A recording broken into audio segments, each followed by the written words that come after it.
Off the Hook, airing on offthehooksports.com. Your home for real news, real opinions, and what really matters about Tennessee athletics. The Off the Hook podcast at offthehooksports.com or Facebook, YouTube, Twitter, or wherever you go for your favorite podcasts. Apple Podcasts, Spotify, Stitcher, Google Play, TuneIn, iHeart. Like, share, follow, subscribe. Off the Hook with Dave Hooker starts now. What really matters about Tennessee athletics. Always available on Apple Podcasts, Spotify, Stitcher, Google Play, TuneIn, iHeart. Like, share, follow, subscribe. Always available wherever you find your favorite podcasts. Anything to talk about? Yeah. What? I would say there's something to talk about. The lovely Amanda LaFratta on the road, but nice enough to be a part of the program as always. Good morning, Amanda. How are you? I'm doing well, Dave. How are you? Well, I honestly, even though week one was week one, I kind of feel like week two was week one because we learned a lot more against some more quality opponents and a lot of upsets. We're going to get to Tennessee. They avoided what would have been a very significant one. And we're going to have today's tough question coming up. Comments from Cooper Mays, also comments from Jacob Warren on the Vol report. And want to remind you to hit that like and subscribe button. Great response over the weekend to some content that we put out, and we appreciate that. Like and subscribe, and please turn your notifications on. We need that. So I tell you what, Amanda, Tennessee comes away from that football game against Pitt, and Caleb and I talked about it after the game. Caleb Calhoun, who you can follow at offthehooksports.com. He's got the Josh Heupel press conference covered today, and it was certainly a bullet dodged. As you come away from that game after watching it, should Tennessee fans be concerned or pleased that they toughed out a victory? Because some teams didn't, like Notre Dame. Oh, yeah, or Texas A&M. Mm-hmm. I think Tennessee fans should be very happy that they toughed out a victory. I mean, that's you finally have completed the last step in this whole process of getting better and being back. For a long time, it was good until at the end you hit a wall and you couldn't win, couldn't go through with it. So now you've gotten to the step where it's gotten hard in a hostile environment, and you came out with a victory, even in overtime. It's very hard to go somewhere in overtime and come out with a victory. And you did. On the road, came out with a victory in overtime, composed, all of that. Great coaching. Just, you should be very proud of this win. All right. Well, I will go ahead and open it up to our chat board if you want to give us some comments. John saying, "Phew, ugly W, but a W nevertheless." Before we get to the down and dirty at 30, brought to you by Honeybee Coffee, Amanda, let's dive a little bit deeper into this Tennessee game. I know there was a lot going on, and we're going to get to that in other games and the NFL last night as well. So my Cowboys season is over. Dak Prescott with a broken hand, and he's going to be out 6 to 8 weeks, or I think 4 to 6 weeks. They're going to lose 5 of those games. I feel pretty confident. So that was a fun run. I got kind of excited. Amanda, the Tennessee game, I thought that Pitt was every bit as good up front as advertised. So let's not forget, this is the program that produced Aaron Donald. Let's not forget that this is a program that relies on a lot of movement up front, smaller guys. And I thought, quite frankly, they surprised Tennessee, and I thought Hendon Hooker was taken aback early in that game. I don't think he played his best. That's why they were down 10-0. But, Amanda, to your point, got out a victory. Let's not forget, this is the number 17 program in the nation on the road. If I told you in June that you beat the number 17 program in the nation on the road, you would take that. Now, I was also impressed by Tennessee's pass rush. Obviously, they had 4 sacks, knocked one quarterback out of the game and almost a second. And Keaton Slovis was the first. Matt Patty was hobbling around. The poor guy, man, he was really struggling. And Amanda, there were just too many dumb mistakes. Now, when I say a dumb mistake, just so you know what I'm referring to, I'm talking about a mistake that's probably not going to happen again. Like the Trayvon Flowers, I mean, that's a fifth-year senior. The fumbled punt return that kept the game alive in the fourth quarter, that he's just not going to do that probably again this year. That was just poor fundamentals. Instead of running through the ball, he ran through it too early. But there were some dumb mistakes. Now, as from a macro level, I do think that Tennessee is going to have to address what Pitt did to them up front and the way they defended them, because Hooker was a little bit surprised. But yeah, I just don't think those mistakes are going to crop up throughout the year. Amanda, maybe they will, but I don't think they will. No, I don't think that they'll crop up at all. I mean, you have a very, in some of these positions, you have very strong veterans, and it's, you go out against Ball State and you put up the numbers that you did, and you played the way you did, but it's Ball State. So we're back to, a Power 5 conference and somebody that's good. I mean, Pitt's good. That no one ever said that they were bad. I didn't say I thought that they wouldn't be as good as they were last season. However, they're still good.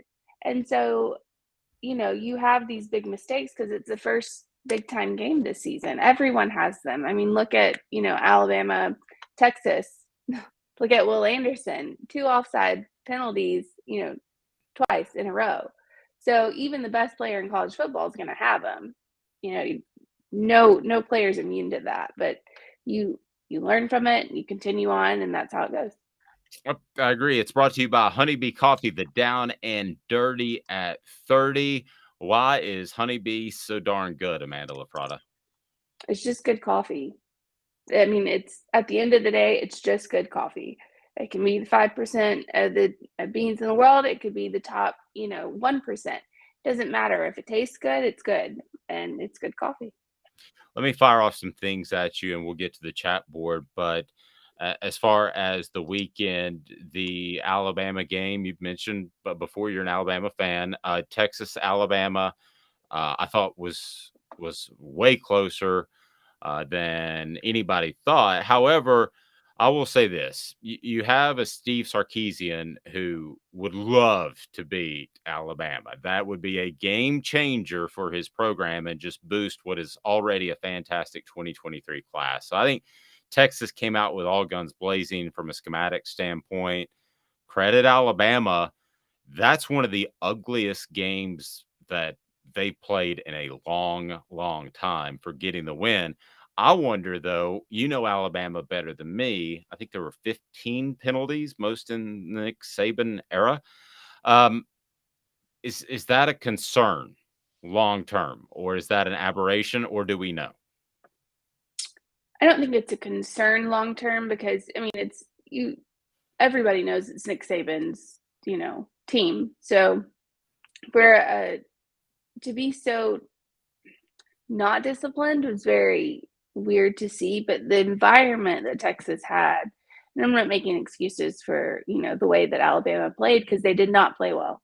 It was not a good win. It was, Alabama should have come out with an L in that game, but they survived. And that atmosphere was insane. If you get a chance to go on social media and look at some of the videos by the, Texas crowd and student section, and it was very, very, very hostile, very hostile and very loud. So agreed. That's a place I'd really like to see a game. Certainly will like to go there. Love the city there. So we'll see if that's in the cards for Dave one day. But the big upset, obviously, is Texas A&M losing to Appy State at home. Now, Jimbo Fisher gets $10 million a year to come over from Florida State. I looked it up. His buyout's still about $90 million if they wanted to make a change. But I'm not suggesting that should be the case yet, Amanda. But I got a real issue with a team that comes out and loses to Appy State in this far into Jimbo Fisher's career. This is not a situation where they kind of slipped up and this is the first year. This should be a program number 6 in the nation at the time that should be established. These sorts of upsets shouldn't happen unless a team is in turmoil or unless it's a team in the first year of a rebuild. I got no excuses for Texas A&M, zero whatsoever. No, Texas A&M has 56, I believe, 4-star and 5-star guys on their program apparently, or they've recruited 56, and App State's recruited 1. And it's just like, how does that even compare? Like, you should not be in the same game. And what it comes down to, it's not the talent level. The talent level's there. I mean, you're in Texas, for God's sake. The talent level's there. You're getting the recruits. It comes down to coaching. And it looks like, from this standpoint, Jimbo Fisher is a big fat fake. I wouldn't be surprised if that's the case. Jameis Winston's a special player. I use the word generational probably too often, so I'm not going to use that. But I thought he was a special type of one-a-decade type of player. And then the other cannon. And I'm sorry? Scott Van Pelt referred to him as the hand cannon when he was at Florida State. Hand cannon. I like that. That's pretty good. And then, by the way, we're going to be joined by Chris Landry at LandryFootball.com to break down Tennessee from an X's and O's standpoint. The other big upset was Marshall beating Notre Dame. Now, Brian Kelly left Notre Dame in a bit of a lurch, and I recall being in the car the day that they named Brian Kelly's replacement.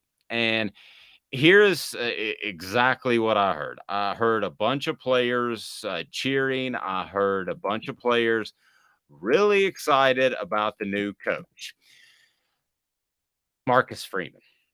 That, to me, is scary. The fact that the players are so incredibly excited means, I think this is a given, that this is a player's coach. Now, you can make a player's coach work. Dabo Swinney is a player's coach, but for the most part, it doesn't work. And especially a guy that didn't have experience that one would think you would need as a head coach at Notre Dame. He's 36 years old. I just thought that was a bad hire at the time. I think Notre Dame had better be careful, or they are going to get themselves in a long-term mess like Tennessee did. I would not have a long leash with Marcus Freeman, and hopefully Notre Dame, for their sake, is smart enough not to have a tremendous buyout in place. But I believe that's a sign of things to come, and I'm not hindsighting it 2020, Amanda. I would have told you that last week. I didn't know it was Marshall, but I don't think Notre Dame will trend in the right direction in the coming weeks and years if it's Marcus Freeman. I mean, I'm very taken aback by this loss. They played Ohio State really well. They looked like the better team. So then you go to question, well, how good is Ohio State then? Like, really, how good are they? If they've played this Notre Dame team who just lost to Marshall. I mean, it was touch and go for Ohio State for a long time during that game. So my question is, this is what kills me about college football, is because you can have a Notre Dame play an Ohio State within a point, and then you can have them lose to Marshall the next week. And it's not necessarily that Ohio State's that bad. It's just that, they came out flat. And I feel like that's the same with Alabama and Texas. Not that Alabama's as bad as they looked, but they just came out flat one week. So it goes like that throughout college football. It's insane. I think Tennessee fans can probably relate to this, Amanda. Philip Fulmer was a bit of a player's coach, and there were always these games that Tennessee just wouldn't show up for, and it just against a lesser opponent and have to eke out a win. It seemed like it happened once a year, if not once every 2 years. And I think that's where Marcus Freeman is, but I don't think that he's nearly as well equipped as Philip Fulmer was, who had John Chavis and David Cutcliffe on his staff, who were both considered very, very good coordinators. So I don't know. I never thought that Notre Dame should have been in the top 10. I never thought it was a good hire, and I think you can vouch for me. I wouldn't say that hindsight 2020. So I want to get by the numbers, our OTH by the numbers, and that is Tennessee ranked, and a lot of numbers to look at now that we have a little bit more of a sample size. And talking about Tennessee, you have to start with the Vols are ranked and moved up the rankings considerably. And I thought that, Tennessee got a lot of respect from the AP. I thought they got a lot of respect from the coaches for that win. And really, they made more of a move in the coaches poll than anything else. So that makes me think that the coaches value that gritty win on the road as opposed to some people that are out there that say, oh, Tennessee should have beaten them by 20 points. Yes, Tennessee should have beaten them by 20 points, but ultimately, I thought that Pitt played a great game. So some other numbers, as Tennessee is now ranked 16 and 17 in the AP and coaches poll, respectively. And with the win against Pitt, Heupel has more wins against AP top 20 opponents on the road, not neutral sites, than Tennessee's previous 3 coaches combined. Pretty crazy. Now, you got Jeremy Pruitt, Butch Jones, Derek Dooley were not able to defeat a top 20 opponent on the road. And, Pruitt is coaching for the New York Giants and never beat a top 20 team on the road. I think I shorted Jones when Jones is trying to get things going at Arkansas State. Dooley hired as an analyst at Alabama this past year. And then if you look back at those guys, former Tennessee coach Lane Kiffin would have beaten a top 20 team on the road had it not been for the infamous Mount Cody game in Tuscaloosa in 2009. So former Tennessee coach Philip Fulmer beat 13 AP top 20 teams on the road during his 17 seasons as a head coach.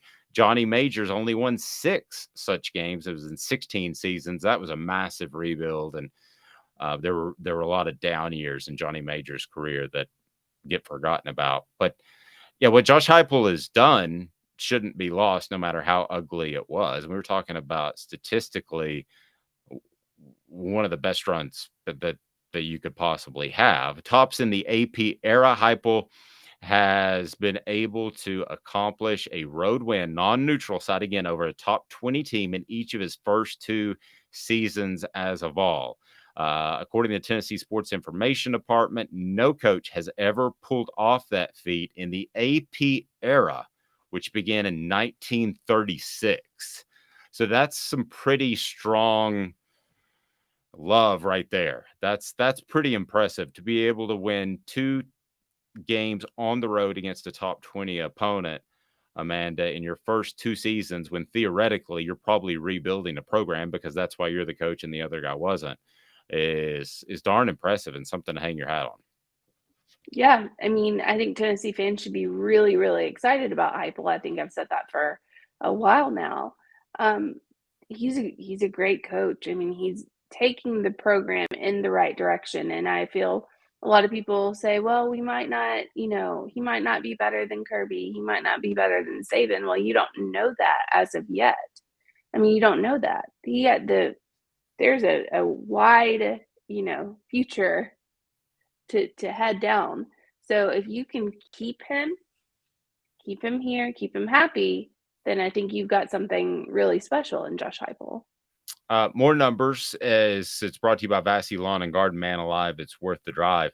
Receiver Cedric Tillman against good opponents is very, very good. The senior has averaged 7.8 receptions, 135 yards, and a touchdown pass per game against ranked teams over the past 2 seasons. That includes matchups against number 1 Georgia, number 18 Kentucky, number 2 Alabama, and number 13 Ole Miss last season, as well as number 17. Big player steps up in big games. That's impressive. Yeah. I mean, he's NFL caliber. I think we've all known that. He's also bigger than he looks on television in Yes. real life. I think his stats are a little skewed as far as physicality. I think that he is bigger than what he's listed. He's heavier, he's taller. But he's NFL ready, and I think we'll really see his potential when he gets to the NFL. I love the quote from Hendon Hooker that you can check out on offthehooksports.com on our YouTube channel. Be sure to hit that like and subscribe button, please, and turn your notifications on so we can be a part of your day and give you tons and tons of Tennessee content. But I love the quote by Hooker. We talk about all X's and O's when we get all into it. And he said, I just looked over there and he was a lot bigger than the other guy. And so it ended up being kind of a button hook type of route, but the ball was going Tillman's way no matter the coverage. And the defensive back, Devonshire was his name, DJ Devonshire, was about 5'11". So you and I have stood next to Cedric Tillman. That's a mismatch. I'm about 5'11". I wouldn't be able to guard him either. As far as more on the rankings, Tennessee achieved its highest ranking in the AP poll since October the 14th, 2020, when the Vols were coming off a win against Missouri and were ranked number 14. Again, the Vols number 15 in the AP poll, number 16 in the USA Today coaches poll. And Tennessee has won more overtime games, according to Tennessee Sports Information Department, than any other team in the NCAA. They were tied with Arkansas before Saturday's game, and now they're 14-9. So they've won 14 overtime games. And the victory marked Tennessee's first road win over a top 20 non-conference opponent since defeating number 6 Miami in 2003. What do you remember, if anything, about that game, young lady? I don't remember anything. That was probably the best game that Philip Fulmer's ever coached. That was one of the most loaded teams that I have ever seen, and that was the I'm a soldier game. Do you remember that? No. You don't remember Kellen Winslow Jr. screaming, I'm a soldier, I'm a soldier? It was a long time ago. Gosh, a long time ago. But he continually repeated, I'm a soldier, and here we are at war, actually. And it did not play well with the masses. Let's just say that. And we all know what happened to Kellen Winslow Jr. since. So Tennessee, I think, should be very happy. Had a couple of days to marinate on that. I think Tennessee should be very pleased with the win, getting away with that victory. So, Amanda, I would like to phrase today's tough question around that, if we may, because I want to see a reset between what we heard Saturday night and if minds have changed as of today. So we were pretty straight up about it. We just asked on Saturday night after the game, and we'll be with you after each and every game. Today's tough question then was, are you concerned? So no, not at all.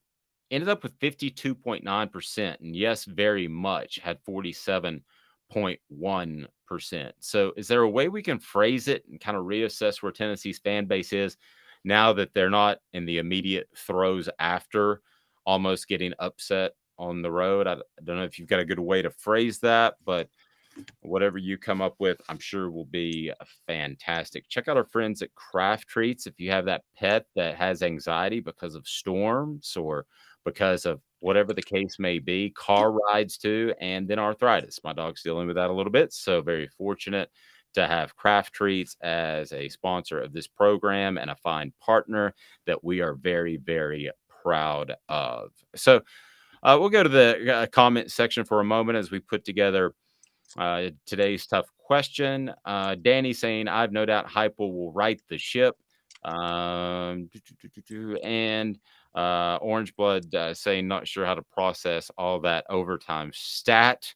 I thought those are good overtime stats.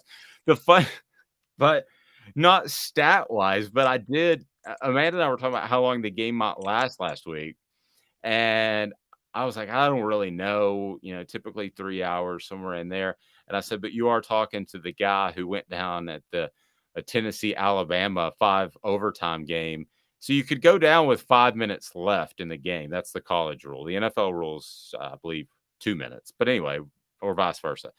So I always would go down to the sideline to get a head start to the interviewer. And that game seemed to be in hand, that Tennessee was going to win that game. And then before I know it, it's a 5 overtime game.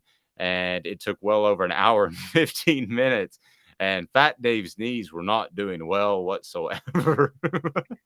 Fat Dave's knees. So you ultimately don't know. So where are we going with today's tough question? And we'll put that out there.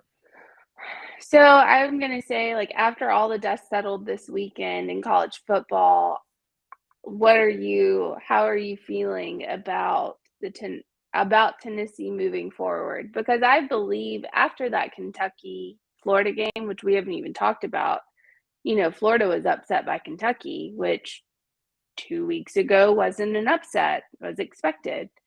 The whole Florida train just kind of crashed into we have a good athlete at quarterback. We do not have a good quarterback. It's a difference. With Florida. Yeah. Yes, Florida. Florida's, and their defense is just god awful. And you have to remember, Kentucky didn't even have their starting running back this game. So it's just, I think after everyone saw that, maybe minds changed a little bit. Because before, last week when we were talking, everyone was like, oh, well, Florida's going to be another loss because look at what they did to Utah.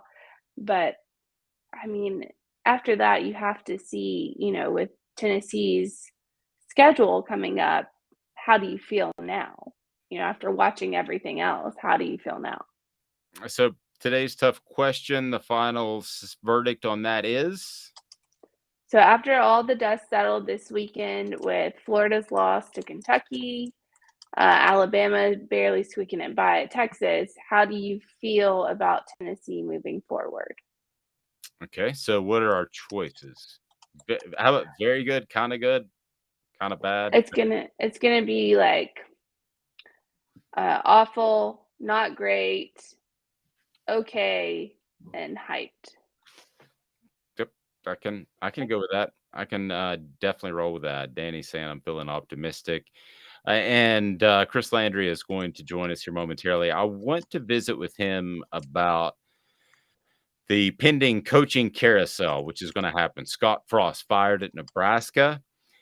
Tennessee fans, you dodged a bullet, because if Scott Frost hadn't have been talked into going to Nebraska and had gone and taken the Florida job, then Dan Mullen would have been your head coach at Tennessee, and you'd be in a way different place right now, because Dan Mullen has proven that he can work with quarterbacks, but he doesn't necessarily evaluate the right ones, or maybe he didn't even have one. But I think Tennessee dodged a bullet there.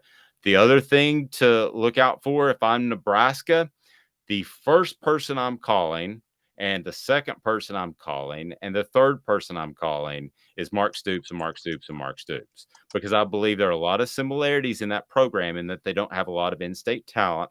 I think you have to develop players. Now, the question is, first of all, Nebraska has Trev Alberts as their athletic director. It's over. Former players, coaches, just stop. You're not qualified. It's a CEO type of positions. It's not just about hiring coaches.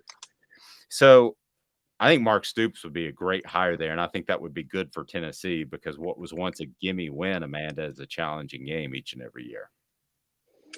If they can get Mark Stoops, go for it. I don't think it would be a good idea for Mark Stoops, in my opinion. I don't think it's a good move for him. But if you can do it, go for it. Do it. I offer Bill O'Brien to Nebraska. That is my offering. Here you are.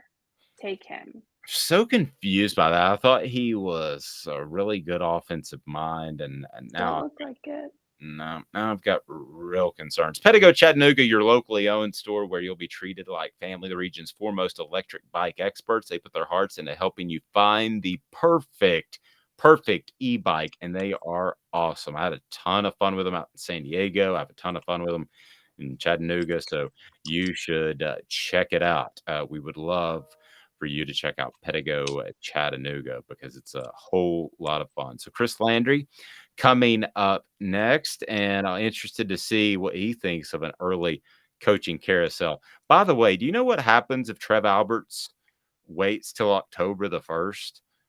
He saves several $1 million on Frost's buyout. $7.1 million. He saved $7.1 million. So that to me, just coming from, a fan's perspective, it seems like they already got their guy. Well, I do know this. That is exactly why Mike Hamilton pulled the trigger on Philip Fulmer during the season, because he was afraid he was going to lose Lane Kiffin to Washington. So did they already have their eye on somebody? I don't know. You would think you could tell that person, we're going to wait till after October the 1st to save $7 million. I mean, I understand getting a head start in November. I don't know that getting a head start in September does much for you in a coaching search, but we shall see. So coming up, Chris Landry will join us next. But how about Mr. Vols telling us about Big Orange Phillies, a great place to watch the games. It is awesome. Big Orange Phillies. Mr. Vols? Viles here. I want to personally invite you to North Knoxville's newest sports bar and restaurant. It's Big Orange Phillies, located in Black Oak Center. And yes, folks, it's happening in Halls. Big Orange Phillies offers family-friendly environment with homemade meals and the best deli-style subs around. Billiards, darts, jukebox, shuffleboard, and cornhole, and a full bar. We also offer valet parking on weekends and during special events. We even have a covered back patio. It's happening at Big Orange Phillies. We want, we need, and we appreciate your business. Hi, Mike Davis here with City Heating and Air, reminding you to always dare to compare. Our team provides quality local heating and air service, installation, and maintenance across East Tennessee. We use only the best equipment like American Standard Heating and Air Conditioning for your residential, new construction, or commercial needs. Honesty, dependability, and customer satisfaction have been the cornerstones of our business since 1961. City Heat and Air. Dare to compare. This is Al's Dish Barbecue Supply, so come on in and see all the different rubs and sauces we have, plus a complete line of Green Mountain grills. Don't be overwhelmed. We have plenty of help so you can produce the best barbecue and amaze your family and friends. Barbecue is America's food. We'll do what we can to bring you all the best products. We're Al's Nest Barbecue, but Chattanooga goes to grill.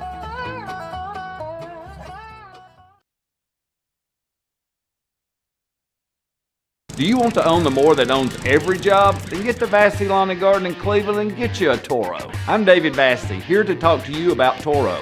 With a Toro Zero Turn, you'll get more out of every minute and you'll reach the finish line faster. At Vassey's, we like to say, no matter if you're mowing 3 acres a week or 11 lawns a day, homeowners and business owners alike find confidence in equipment they can trust from top to bottom. Vassey Lawn and Garden, Highway 60 North in Cleveland. Man alive, it's worth the drive.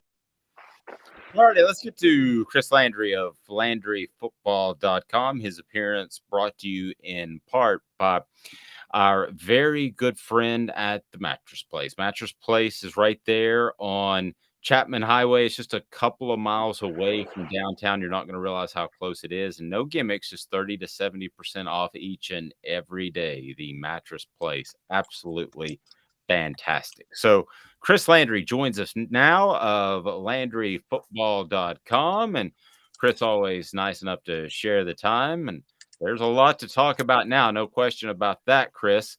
How are you, sir? I'm doing good. How you guys doing? Well, I'm doing well. Amanda's doing very well because as beautiful and gorgeous as she looks right now, she's getting ready to hit the beach here momentarily. So she's in Hilton Head. So she's doing way better than me. Whoa. It's football season and we're hitting the beach? Oh, my goodness. Oh, wow. Well, it's good to be the queen. We lost the queen this weekend, but we got a new queen. Wow. Well, congratulations and take pictures because as close as I'm going to see the beach. I'm not a beach guy anyway. Get me on a golf course, and I have too much time in the beach anyway on a golf course. So, same problem. Yeah. I have a feeling her husband David's going to work some golf in as well. So, already today he's scheduled. He's going golfing at noon. Oh, good. yeah. Well, we need to hook up with David then. I Yes. just need somebody to pull me out the golf course because I love being on the golf course. Don't have much time football season, but love the golf course. Now let's break down Tennessee's game, and I want to get your thoughts on both sides of the ball. And I followed some of your tweets, so I have an idea roughly of what you think. But first, if you can take me back, because I said something before the break that I either wanted your verification on or correction. I think if Scott Frost goes to Florida and is not talked into going to Nebraska, that Dan Mullen goes to Tennessee. And we have a totally different crazy scenario than what we're dealing with on September the 12th, 2022. How wild is that? Yeah, no, it is. And I'm making the assumption that Dan would have taken the Tennessee job. But I mean, that's who Tennessee's very interested in Dan Mullen, and that was the first an option before Josh. But or actually, I'm trying to think though. When was that? Was that anyway? Was that Jeremy? It might have been with Jeremy. I can't remember. But Dan was definitely somebody that Tennessee wanted. But then obviously they went to he went to Florida. So this is at the time. So he had that option. We don't know level of interest. Yeah, just crazy how it happens all the time. That you go back in history, it's happened. All of these different situations. I mean, I go back to how Pat Dye wanted the Georgia job because Vince Dooley, after winning the national championship, was going to go back to Auburn.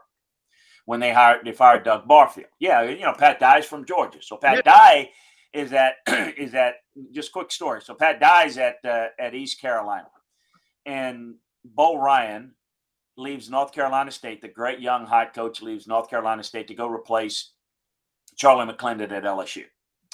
And Bo Ryan tragically died in a plane crash, never coached a game at LSU.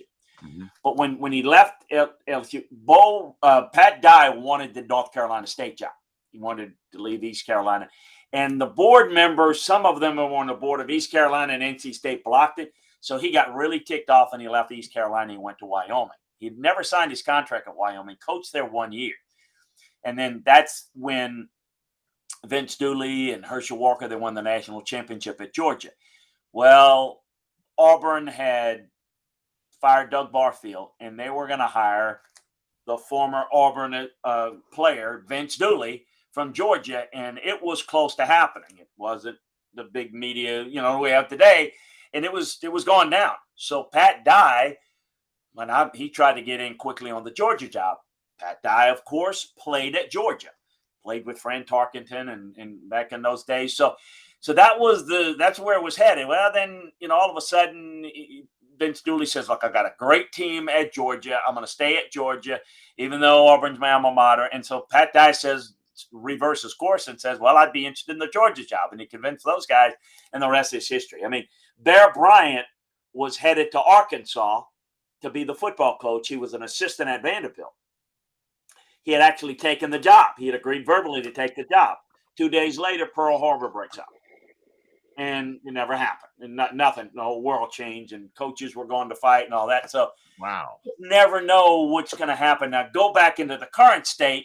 It's a lot of this. It's all played out publicly in a lot of cases. So, yeah, it could have been. And everybody thought the perfect match was Scott Frost in Nebraska, and what an unmitigated disaster that was. And it just goes to show you that things aren't always what they seem, and sometimes it's the administration. Sometimes it's making those bad decisions, and that's led to that. But yeah, what could have been, and folks are just thrilled in Knoxville that they got Josh Heupel, and things have worked well off of a long series of what can be considered football type disasters. But I think he's doing it because it's exciting and, he's winning, but still got a long way to go. A great win. I know we want to get into him. A great win because you go on the road, you get a win. Any win is great. But there are a lot of things to clean up and a lot of things going forward that will allow them to win some games in the SEC, but not as many as maybe their fans think. but it's about getting better. You never stay the same. So it's not about, again, you're not defined week 1 or week 2. You're defined on how much you get better, because that's going to determine, in a relative sense for everybody, how things are going to play out during the year. So I want to get to your X's and O's breakdown of the Tennessee game. And I know Amanda wants to jump in there. So, but I do want to ask you about Mark Stoops. Do you think he would entertain the Nebraska job? Because I look back at Philip Fulmer and the run he had, and the run that Johnny Majors even had in the late 80s. Well, not that 0-6 season, but the early 90s. And at the times that they had their best runs, Kentucky and Vanderbilt were gimmies. And Kentucky's not a gimme anymore. So it would certainly help Tennessee, I would think, if Mark Stoops went elsewhere, because history would indicate, other than Bear Bryant and Mark Stoops, you're not going to have success at Kentucky playing football. Well, I think there's a lot of merit to what you say. I don't know that Mark agrees with that, but here's the thing. From his standpoint, right? He sees it as, I built this as a great job. And here's the thing about it is, I think this is what's going to get him to get disenchanted with Kentucky, if he does. I'm not saying he will. And this is just kind of irks me. It's when the people start to say, well, that's great, winning 9-10 games a year at Kentucky, but when are you going to win the conference? You don't. Winning 9 and 10 games at Kentucky is like going to the national playoffs and getting into the championship game. That's winning at Kentucky. I think as long as they understand that we got it good here, it's great. I think he could be happy. Let me just tell you this. He turned down Florida State, Cole, and he coached at Florida State. Wow. But he knew that Florida State, facilities, fundraising was a problem when Jimbo was there. And so he told him, he says, I got a better job at Kentucky and I got better facilities. Those Youngstown guys, they are blunt. They will just call it like it is. There is no filter. And, Bo Pelini, Bob Stoops, Mark Stoops, Mike Stoops, all those Youngstown guys. But I say that affection. For those that don't know, Youngstown, Ohio. Yeah, those Youngstown, Ohio guys. Yeah. So I don't know. Look, he played at Iowa. I've often wondered, would he go to Iowa if Kurt Ferentz retires? Because that's his alma mater. I don't think he would go to the I don't think he'd take the Nebraska job. To answer the question there, I don't think he would do that. I think he would leave Kentucky for one of those elite jobs. But I think he sees Kentucky as a really good job. And I think you have to be careful to take a jump like Kentucky to Nebraska, if that, unless he is something about Mark that I don't know, and we've never talked about his dying love for Nebraska or something. I just think that, I think his next step is to go to a bigger time job. I think he was on the list, by the way, down the list at LSU. Had they struck out, and I think he would have taken that job. But, it never got to that for LSU. I think he'd take one of those kind of the prime jobs, in the right situation that he was comfortable with. But he's one of those guys that has to be the right situation, and he has to jive with the right people, because if he doesn't like them, they're not going to like him. Florida State, by the time they got out of that interview, Florida State didn't want him, and he didn't want them. He just that's kind of how it played out. So I want to get to the Tennessee game, Tennessee Pitt, Johnny Majors Classic, real quick. And I'm just going to ask you a broad general question. So what were your thoughts about the game? What did you see that Tennessee did very well in? What did you see that they lacked in? Just give me a general recap from a college football genius mind. Well, I don't know about that, but I do. I'm back. I second that vote for the Chris Landry's genius. I think what probably impressed me the most was how resourceful they were. I don't think their 4-man pressures were very good. They ratcheted up their pressures. They brought blitz pressure.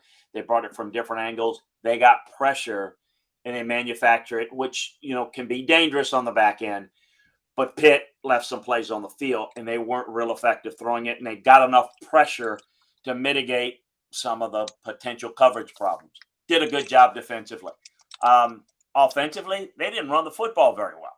I mean, they didn't have a good game there, but they made enough big plays. And, the one thing I kept thinking about in this game was they might lose this game because they can't score enough points. I mean, the defense is going to, how ironic is that? Because I'm thinking, well, but they were resourceful enough to get it done with the defense, with the passing game. And look, the defense came up big. They only to 10 points after the first quarter. It's really, really impressive. And those points came up on short fields after making mistakes. So clean up those mistakes. So when I look at it, and I think you listeners need to understand this, that maybe are new to me, that this is the coach that comes out of me. It's critiquing is not criticizing. It's coaching. It's always, well, we've got, everybody are results oriented. They won, everything is great. Now, had they lost, it would be the sky is falling. I mean, it's just all of those things. It's about what you can do to get better. Now, so all those things were really good. Going to need to run the football better. And you're going to have, and their offensive line did not play very well, but they went up against a very good defensive line, even though Pitt was shorthanded. I wonder if Pitt has their quarterback for 4 quarters, it certainly would have been tougher for Tennessee to get some stops defensively, and maybe it'd have been the difference. Ifs, they won the game, they deserved the game, they outplayed, that's it. But I'm looking forward to, I think Josh is probably thrilled that his team won with defense. They showed some mental toughness, resiliency when they didn't have their best in one area, and they were able to be good enough in all 3 facets, even with the mistakes, to build up on it. So pretty good. I mean, I thought the quarterback play was good. I thought the running back play was poor. I thought the receivers did a good job. I thought the offensive line, again, against a really good group, they struggled. They gave up 13 pressures in this game. Look, that's a really good defensive line that Pitt has. Again, I'm going to say that again for the 3rd time, but they're going to see good defensive fronts in the SEC, and it's about playing better. So I think defensive line thought they did a really good job. Again, their base pressure, their 4-man pressures weren't quite ideal. And why is that important? Well, it doesn't matter as long as you get pressure. No, it does, because if you can get base pressure, then you got maximum guys in coverage, and better, quarterbacks can have success. I thought the linebackers were pretty good. I thought the secondary, when they got pressure, obviously was pretty good. Special teams was poor. Those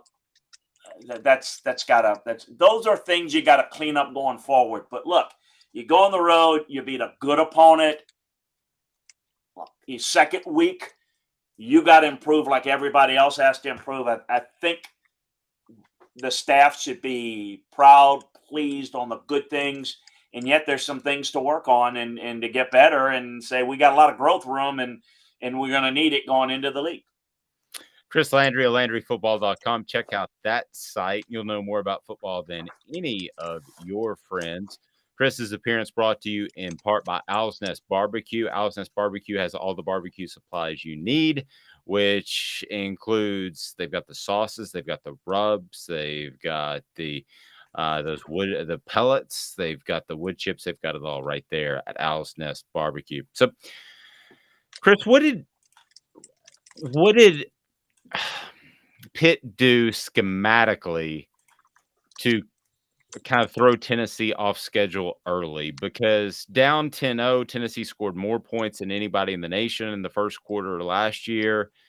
That to me was a little bit of a surprise. Did they do anything different, or were they just that good? You've alluded to how good the defensive line is. Yeah. I totally agree with you. But did they do something different schematically that surprised the Vols? Not a whole lot. I mean, they changed their coverages a little bit early, but the main thing was the pressure. They took away the run, and it forced Tennessee to kind of be one-dimensional. And again, to Tennessee's credit, they were able to get enough done without the run game to be successful.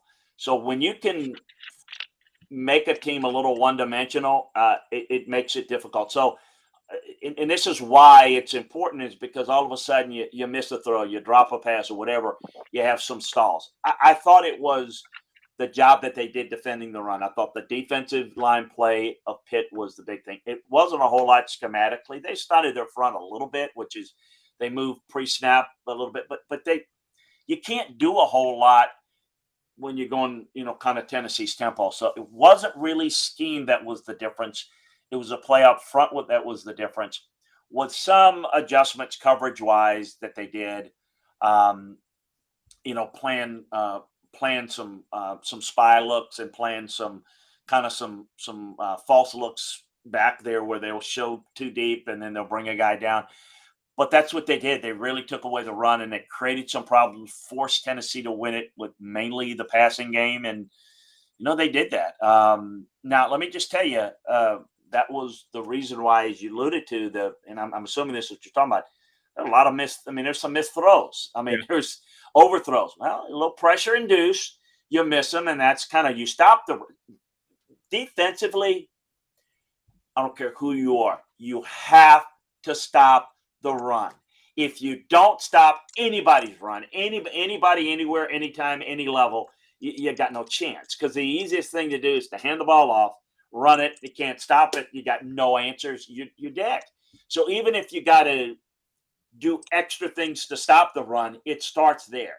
You got a shot of maybe the quarterback throwing a bad throw, the receiver dropping it. You got a chance if you stop the run and they've got to throw them, you got a chance of winning. You have no chance of winning if you can't stop the run. So Pitt just did it, and they did it with a lot of base front, so they didn't have to put extra numbers to stop the run. And then that caused a little bit of problems, some narrow throwing windows for Hooker, and he missed some throws. There's no question. The other thing, I'm going to go back to it, and I saw this, and I said this after Ball State, and I mentioned it for a reason, because it didn't have anything to do with the outcome of that game. They still don't do a great job of working the middle of the field in the passing game. They consistently go with that fade stop, that back shoulder, where, I don't know if you guys remember, I mentioned it last week, running the red line. We call that in practice. In practice, you put that red line, which is 5-6 yards from the boundary, and your receiver has to run that and not allow the defender to move them off it, because that creates space, 5-yard space for the quarterback to drop the ball in. If the defender runs, there's a couple of throws, it's like there's no chance you can keep your feet in, even if it's a perfect. They're not running that effectively enough, and they're not taking advantage of, I think, some opportunities in the middle of the field. Now, against split safeties, you don't want to do that, work the middle of the field, but I know a lot of it was they couldn't run the football well enough to move a safety in the box to create more space. But two things, if you're going to run that route, you got to run it better than you're running it. And for all they just, there's no way. It's like trying to, it's like trying to hit, speaking of golf, trying to hit a 100-yard shot, as opposed to a 3-foot putt. It's just hard. It's just, the key to success, if you're going to run that, is you've got to run it correctly. And your receivers have to stay on that, proverbial line, that imaginary line in the game, of course. And they don't do a very good job of that. When they do, that's when that play is let's use this analogy, is a slam dunk. It's an easy throw, but they're inconsistent with that. Give some credit to Pitt for being physical, but that's what you're going to do. That's going to be a staple. You better do it better than they're doing it against better secondaries. That's for certain. So what do you think that Tennessee did, or why do you think they came out with the W in this game? What about them? Was it the coaching? Was it just better players? What made them win versus Pitt? Because it could have gone either way, as we saw. I think the defense of Tennessee stop the run, and Pitt didn't have enough in the passing game. We talked about going into the game. Pitt's going to run the football. That's what they want to try to do. And I thought the defense stepped up, and they didn't allow Pitt's running game. Pitt's running game would have got on, and they win this game. It's the ability to stop the run. So Tennessee, who didn't run the football well, made more plays in the passing game. Pitt could not, and that was the difference. Now, why is that? Well, you stop the run, and you got good pressure. You got a lot of pressure on Pitt's quarterback, the starter, and the backup, and I thought they did a really good job. Again, I thought there were opportunities for Pitt to make some plays in the passing game. They either missed them or they didn't have time, and that's for Tennessee's credit.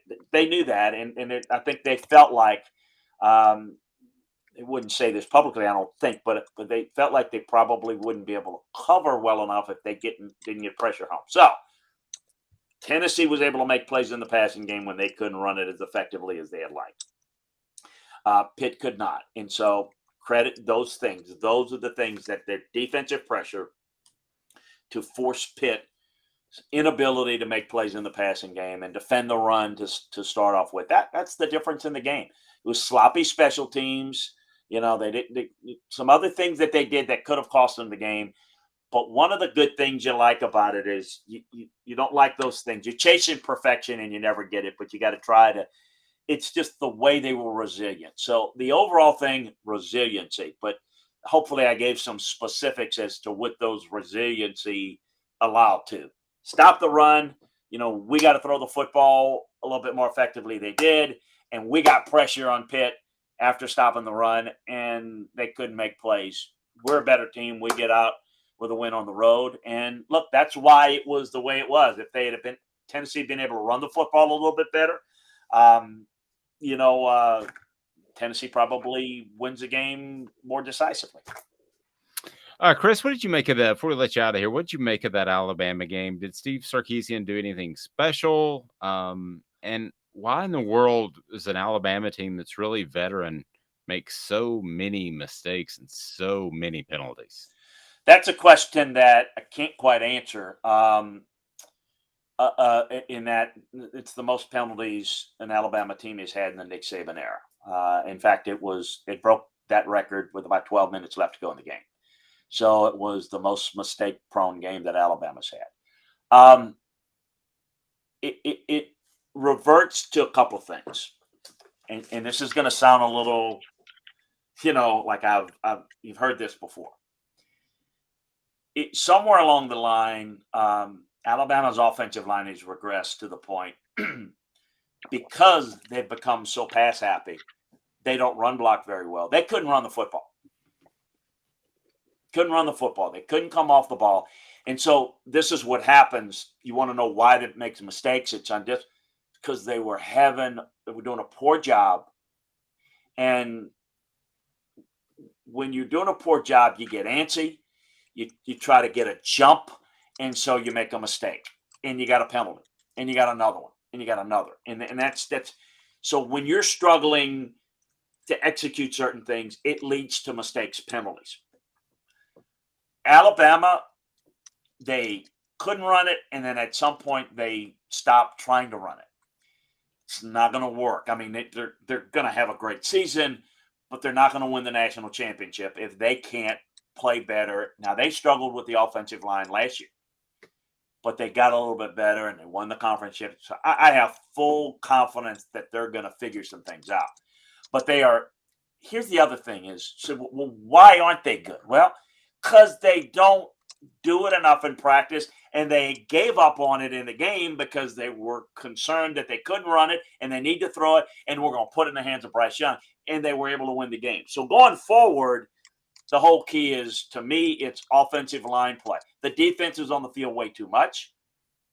Sark did a great job game planning, knowing how to attack. They neutralized Will Anderson to a great degree because what they did is they, in some cases, didn't even block him. They ran away from him.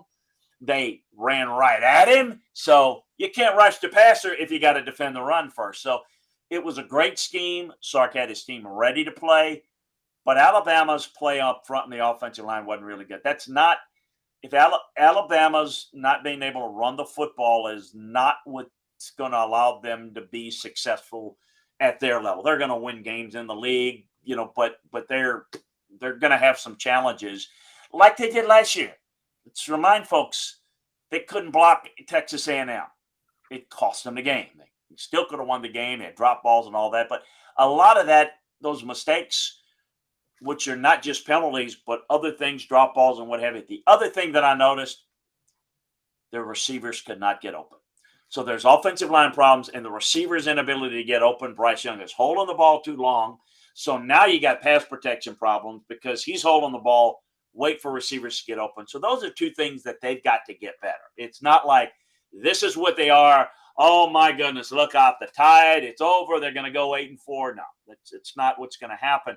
But they got a ways to go, and they certainly don't look like the best team in the country right now. But you don't have to be right now.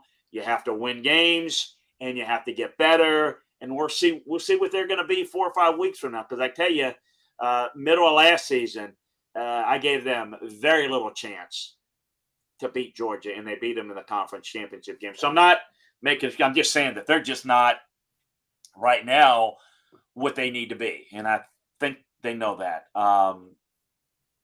So that's I kidded. I'll tell you this. I talked briefly to Nick yesterday morning. He was coming back from church. He said, Mama, what do you think? So, boy, you certainly get soft on the offensive line. I won't tell you what he said in response, but because he was coming back from church, I started to tell him, well, you need to make a U-turn and go back to church. No, I'm just kidding. But seriously, no, that is not something that he sees acceptable. But that's in a nutshell what happened. How about Texas A&M? How about that? Yes. How about that? What an embarrassment that was for them. And Appalachian State's really good, but that's another team that they can't find their quarterback. Look, it is fun to watch teams. I don't like teams struggling. I don't mean that, but it's fun to watch that. It's a work in progress, and it's an interesting thing, isn't it? That one loss can ruin your season. For A&M, in their eyes, their fan base, the delusional ones that thought that they were a playoff team, which they were not, they're now like the sky is falling. And I didn't think they'd lose to Appalachian State, but I thought they'd probably, be 9-3, 8-4, and that's kind of it's an interesting dynamic that people are. We just talked it early. Nebraska just fired one of their own, and it's 3 weeks into the season. We're off and running, folks. It's a lot of panic. But, there's a lot of improvements. And to me, what makes the great teams great is that how much you get better. And I'm curious to see the progression of some of these teams, or in some cases, the regression. Chris, we will speak to you soon. Go to LandryFootball.com. I appreciate the time, sir. Hey, thanks for having me. Appreciate you having me. Take care. Y'all have a great week. Talk to you later in the week.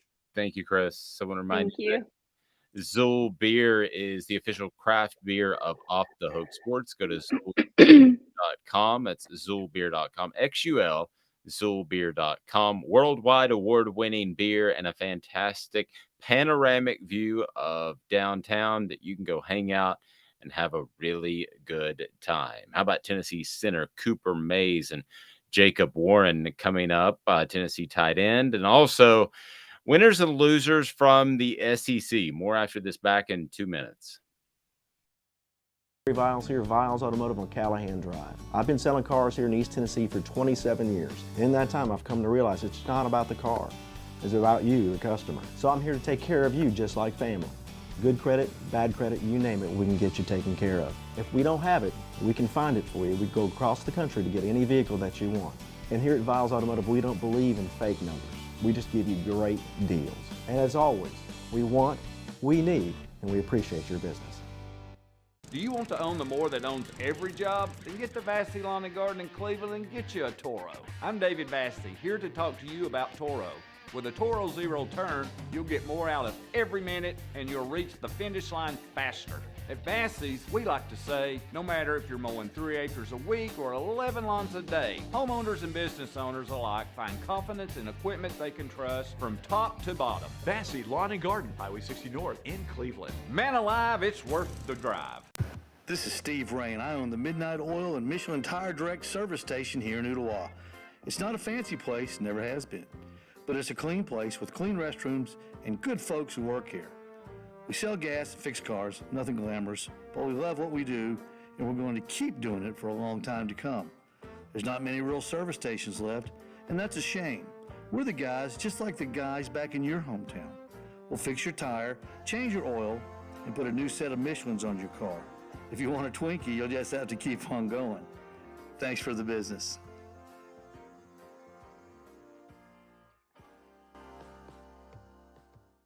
Hi, Mike Davis here with City Heating and Air, reminding you to always dare to compare.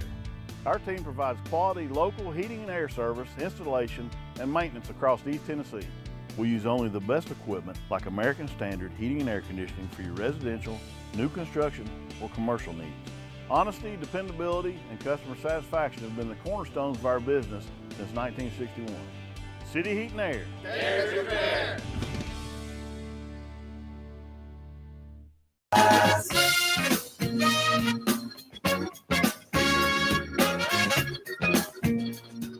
She's Amanda LaFratta. I'm Dave Hooker. Winners and losers of the SEC. We'll get to that here momentarily, a Monday staple. We're with you each and every weekday at 8:30. And don't forget our YouTube channel. Go to offthehooksports.com for great coverage. But the YouTube channel, pretty proud of it. We are going to have a new feature that's going to be called the Volunteer Vault. And it kind of piqued my interest when we had Heath Schuler on. Two new features. Two new features. Yes, and we have Caleb's checkdowns as well. So, so we've got a lot going on. Check out the channel. We already want to tell you we certainly appreciate the support, and that leads me to please hit that like and subscribe button as we get to winners and losers of the SEC. So as we look back over the weekend, should I take Texas A&M just out of the equation because they are the biggest losers of the SEC? I don't want to take them out of the equation. I want to talk about them. I love it. I love it. It really is not even close. They are the biggest. Even if Tennessee had lost on the road against Pitt, still to lose to Appy State at home is in a whole different ballpark. They're the biggest losers of the SEC. Your thoughts? They're definitely the biggest losers of the SEC. And not only is it because they lost to App State, and I get it, App State's not a bad program. Granted, North Carolina was able to beat them and put up just ungodly amount of points. So for Texas A&M to be so bad that they only put up 14 points against App State, first of all, that's not great news. But second of all, they are unrealistic with their expectations. You know, you have Alabama fans who expect to go to the playoffs because they've been there. Texas A&M thinks that they are a national contender, and they're not. They're just not. They're completely unrealistic. And they had this yell leader thing that's going around now on Twitter where they just dogged App State before the game. And I guess it's some traditional thing that they do with every school. But now that's come out, and it just looks awful. And they paid App State $1.5 million. And App State's trolling them on Twitter going, thanks for the 1.5 mil. Like, yeah, you couldn't be a bigger loser than Texas A&M. You just couldn't. So who's the second biggest loser before we get to the winners of the weekend? This might sit unpopular with you, but I'm actually going to go with Alabama, even though they pulled out the win. And here's why. I just didn't expect a sloppy game out of a veteran group coached by Nick Saban. And based off what Chris Landry said earlier, I rely on him a lot, and he still thinks that the offensive line maybe is affected by being too pass happy. But the thing he said that really stood out to me, the receivers are struggling. We're struggling to get open. Last year, barring injury, before injury, they had the two best receivers in the nation, and it wasn't even close. So when I hear things like that, it makes me wonder if they can top Georgia, which we all think that's going to be the eventual matchup. But man, all of those penalties, Amanda, to break that record under Nick Saban with 12 minutes left in the game. I don't want to overstate it, but if I'm an Alabama fan on September 12th, I'm a lot closer to very concerned than everything will be okay, because the standard is to win a championship. It's not to win 10 or 11 games. Well, yes, but that's for people to think that that should be the standard every season, and it is at Alabama, and it's because Nick Saban spoiled the crap out of everybody. But that's if you don't make it to the national championship, that shouldn't be like the end of, college football as we know it. This is an unheard of era, with Nick Saban, and it's not one that doesn't feel too bad from an Alabama fan's perspective.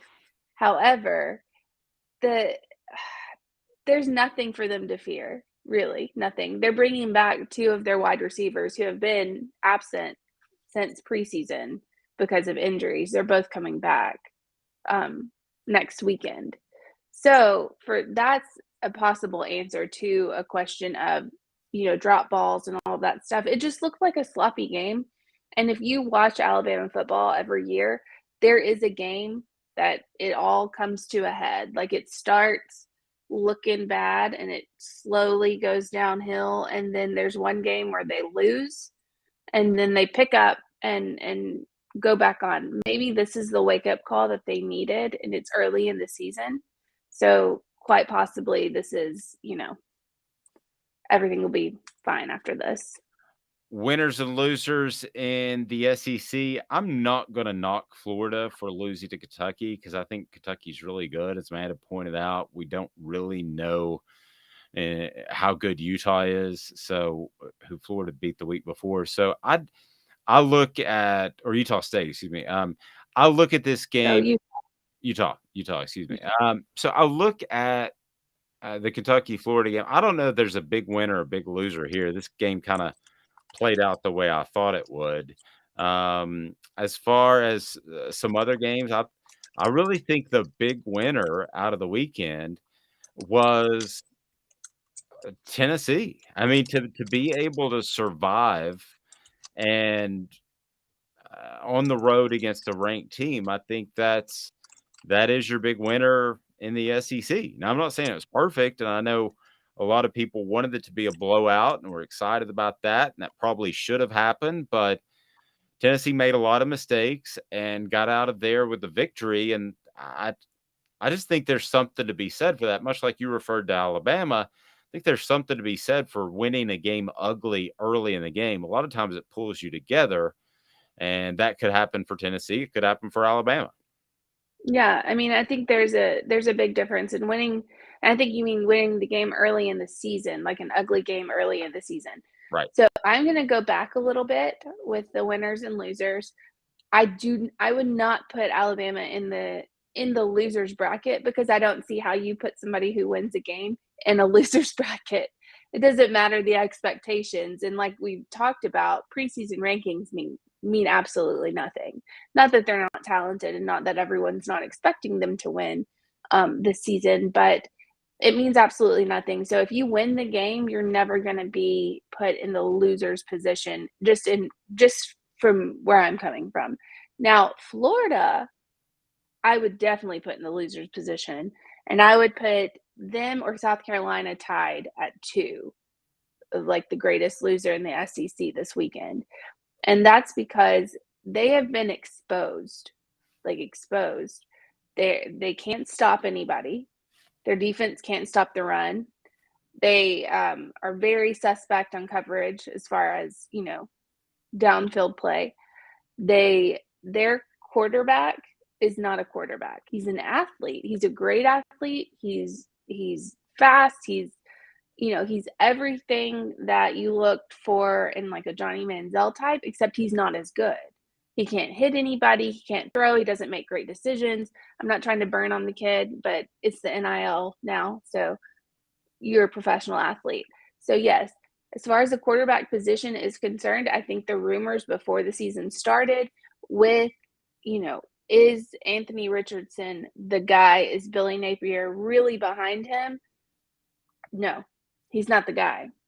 I think that both of our picks, to some extent, reveal our expectations of the teams going in. You were higher on South Carolina than I was, so I really wasn't surprised to see Arkansas handle them the way they did, because I just wasn't as high on South Carolina before the season.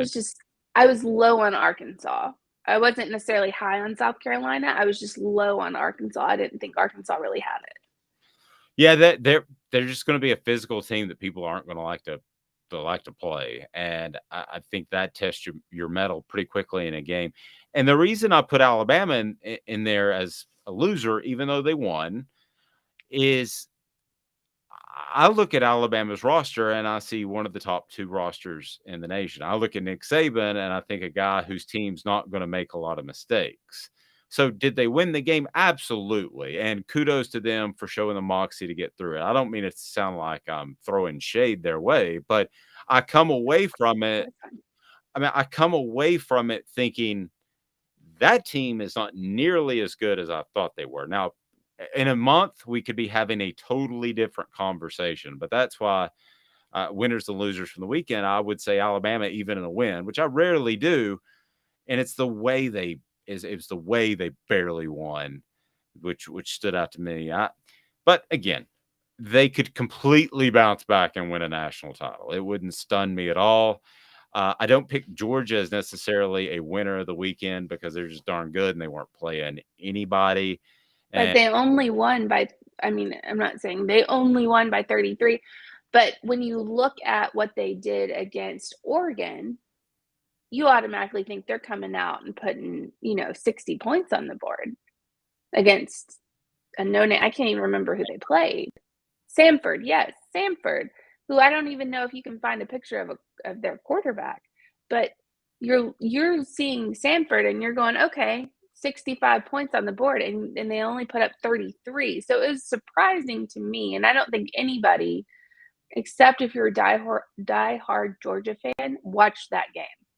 No, definitely not. Winners and losers of the SEC, a Monday staple that we'll have here on Off the Hook Sports with Amanda LaFratta. I'm Dave Hooker. Please hit that subscribe and like button. Turn your notifications on so we can bring you more content that we believe that you will enjoy. Vols Automotive Group will give you an enjoyable car or a very functional one, depending on what you need. They have a great selection there on Callahan Drive.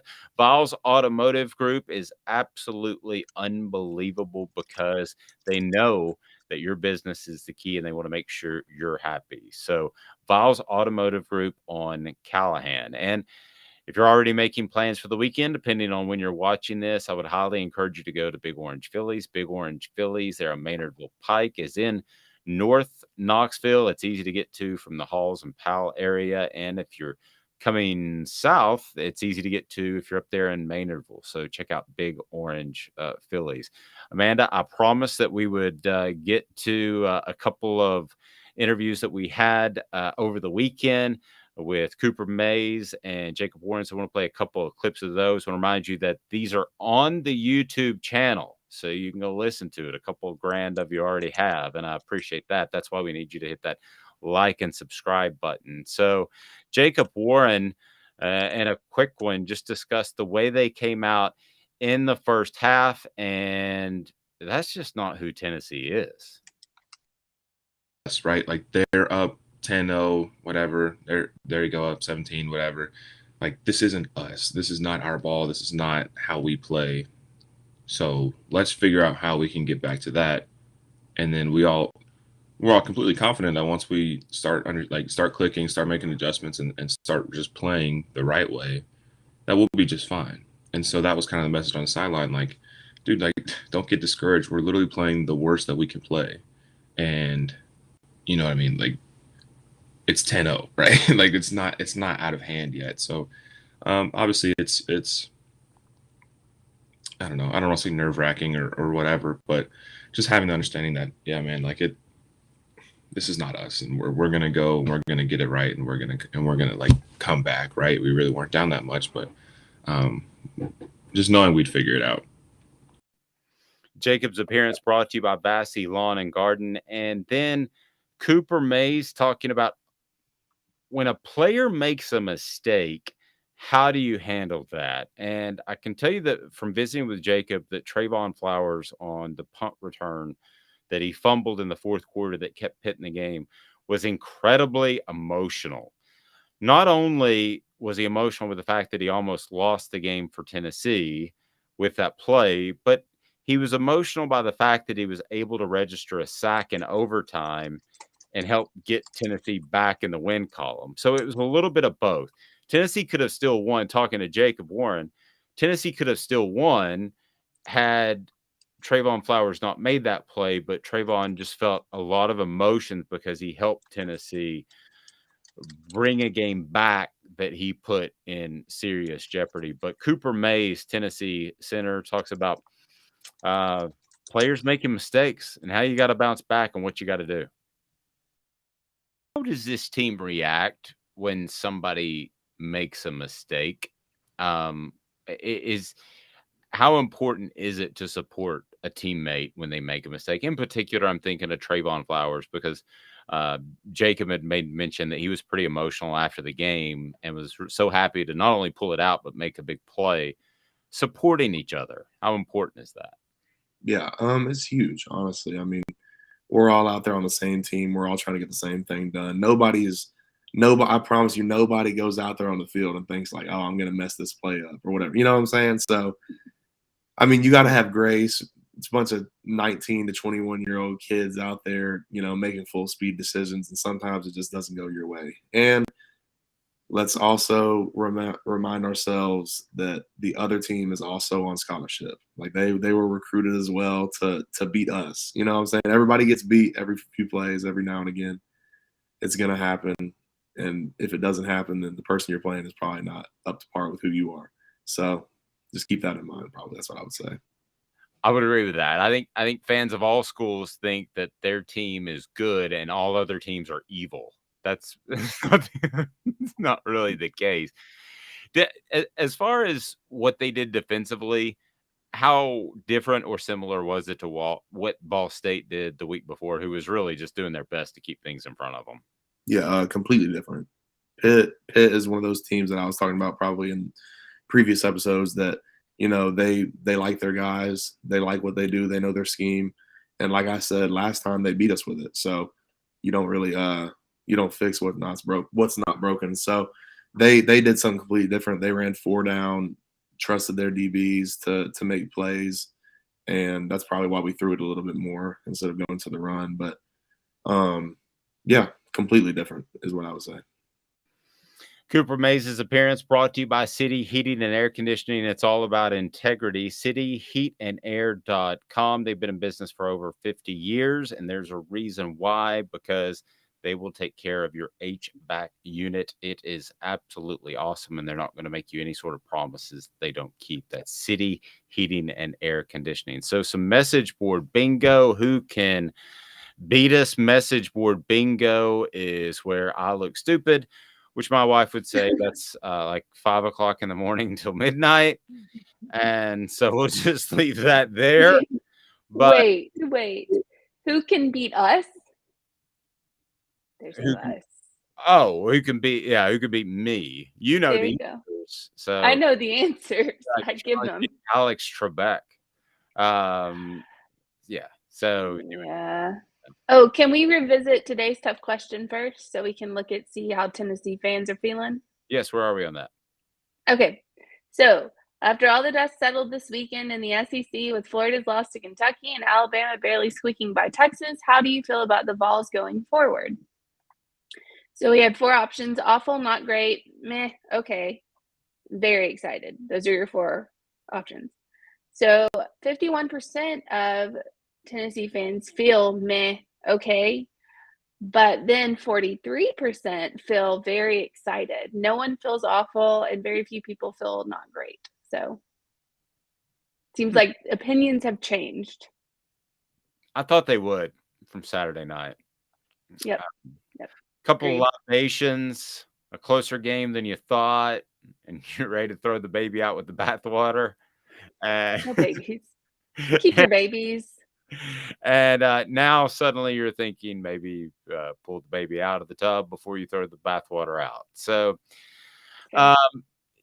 again, big picture, even if you didn't watch the game, if you were in Alaska polar bear hunting, the big picture is you're not allowed to polar bear hunt because they're like endangered.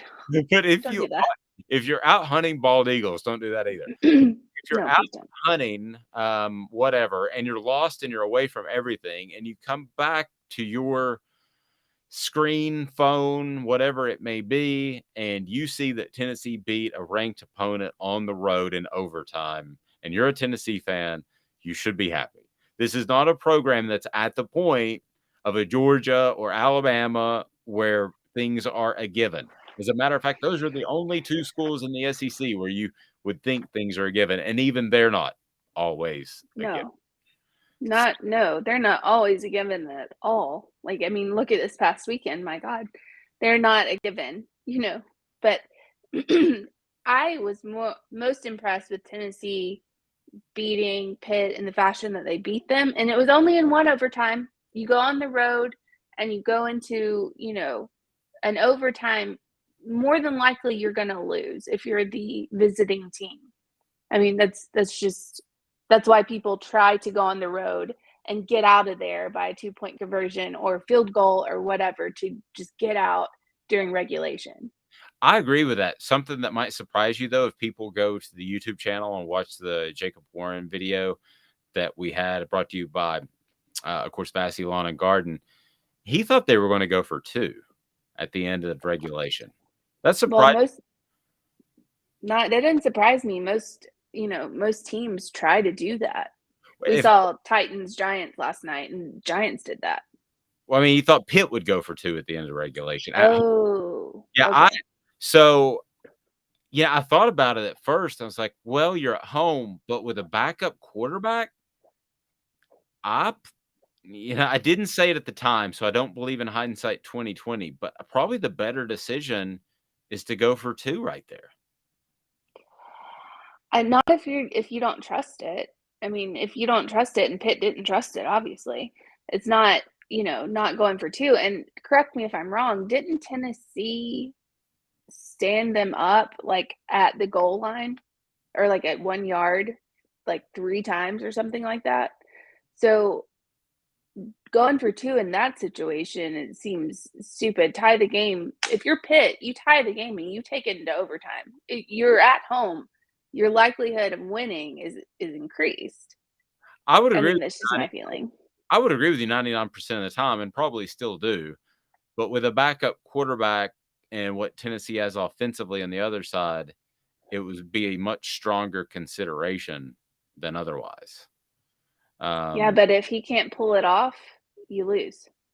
You always have those 2 or 3 of those gotta have them plays that are near the goal line. Usually they're saved for overtime, and you usually have 2 or 3 of those. And I would think you would have one that you could pull out and feel comfortable with. But maybe Matt Patty, the backup quarterback, who I love his name. It reminds me of the guy from It's Always Sunny in Philadelphia. Maybe he didn't have a good enough knowledge base of what they could do in overtime. I don't know. Jacob brought it up, and that on the sideline, they wondered aloud if they would go for 2. And I thought that was very intriguing. All right, message board bingo, because we're cruising through, and we want to get to this message board bingo. You read out the message board post, and then I will try to answer it. And if you can beat me, then I'm going to hook you up with a shirt. How sweet is that? So message board bingo is now. It's okay. Yeah. So this Coach just has a loser's way about him. He doesn't seem to have a lot of fight in him. I question if he truly cares that much. Might be able to drop a good dad joke or two during practice, but he just has zero fire. All the greats have some kind of passion. He's lacking.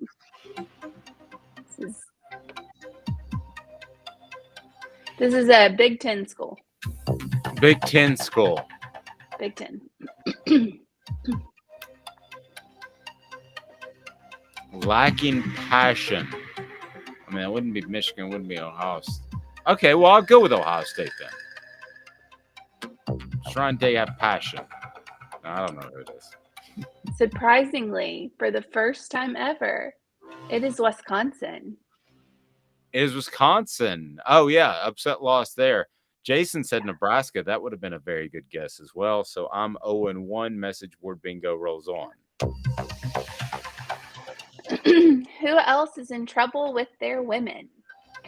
Silent treatment since yesterday evening. I didn't handle the loss very well. She also got mad that I posted on Facebook about how much we suck since I was obviously drunk. I hadn't posted since last season. Maybe the people love my excitement. Still silent treatment today, reading through my texts and all of the stuff I said, all the stupid stuff I said to people. Anybody in the same boat? Wowzers. I'm going to say that is a message board post on a Texas A&M board.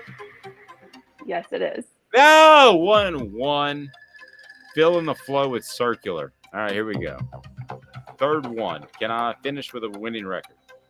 All right. Dumb blank schools, most of them. Transform overnight due to the portal. Look at Southern California. If you can spell your name, you can transfer there. Let's face it, our school closed the gap, but never all the way, and now pretty much will never do it. The run from 2017 to 2021 will be the standard from here on out. First of all, I can tell you say Southern California. If you can spell your name, you get it. Well, I can tell you firsthand that is not the case. I think it's different for athletes. I think, and that's true. Oh, yeah. Well, for everywhere. My son's athletic, but he doesn't play football. I will say that was an Oklahoma fan. That's a good guess. But it wasn't. But right. No. What do we get? Notre Dame. They're gotta blame it on somebody else. I mean, the weird part about it being Notre Dame is the academic requirements are actually, I believe, tougher at Southern California. It's one of the toughest in the nation. And they're not easy, Notre Dame. So I've learned more than I ever wanted to know about this recently because my son's going through this process, that some schools value like community service and that sort of thing. Other schools will value having a job, and in addition to school. Basically, every school wants you to work like 80 hours a week as a 18 to 19 or a 16 to 17-year-old. My son happens to be a little bit older, but anyway, so this day in sports history, Amanda, anything exciting happened on this day in sports history? There's a lot. I did see that Jesse Owens was listed as having his birthday lived from 1913 to 1980. Of all the sporting events that you could be at, how cool would that one be to be at the Olympics when Hitler thinks so poorly of African Americans and thinks he's got this better race of people, and Jesse Owens just shows him up right there in the middle of the Olympics, and Adolf Hitler gets up and leaves during the middle of it. Of all the sporting events you could be at, how fun would the uncomfortability be of that moment in Berlin? Well, I mean, going back, it would have been fun, but if you had, hindsight, you'd be like, maybe let's take that guy out right now. Like, maybe we should just go ahead and, take out Hitler. But, I mean, that's just me, I don't know. Well, and, I don't want to go out on a limb here, but that that Hitler seems like a bad dude. Possibly. I mean, it seems that way. I feel that possibly that's an accurate statement. Yep. Have a fantastic day, everyone. OffTheHookSports.com will have the latest coverage on the Vols. Jeremy Heupel, Josh Heupel will visit with the Vols, visit with the media, I should say. Excuse me. All discombobulated because I'm having a little bit of technical issues on my end. But Josh Heupel will visit with the Vols later today, Amanda. And I would say that he will come down hard on Tennessee. I was going to refer to Jeremy Banks too. I'm kind of interested to see what the situation is with Jeremy Banks and what the situation is with Tennessee's linebackers in general, because they've got to get better in pass coverage. That's a real issue. So everyone have an absolutely fantastic day. Again, we'll have Josh Heupel's comments and our reaction to that on offthehooksports.com. Check out our YouTube channel. A lot going on there. And yes, Amanda? Oh, sorry. Well, yes, I picked my picks. I was 3 of 4. 3 of 4. Also calling the upset for Florida. And I picked App State to cover the spread at 18.5, which they did more than just cover the spread. I would really like to know what the money line was on that game. But anyway, sorry. Continue on. Yep. So you were 3 and 1, 3 of 4. I know what you mean, but it makes it sound a little bit like 3 and 4. You weren't 3 and 4. You were 3 and 1. So 3 and 1. That puts you at the season as you turn things around at 4 and 5. Does that sound right? We'll do 3 and 5 because 3 and 5 and 1. 3 and 5 and getting there. She's Amanda LaFratta. I'm Dave Hooker. We'll visit with you at 8:30 every weekday. Don't forget to hit that like and subscribe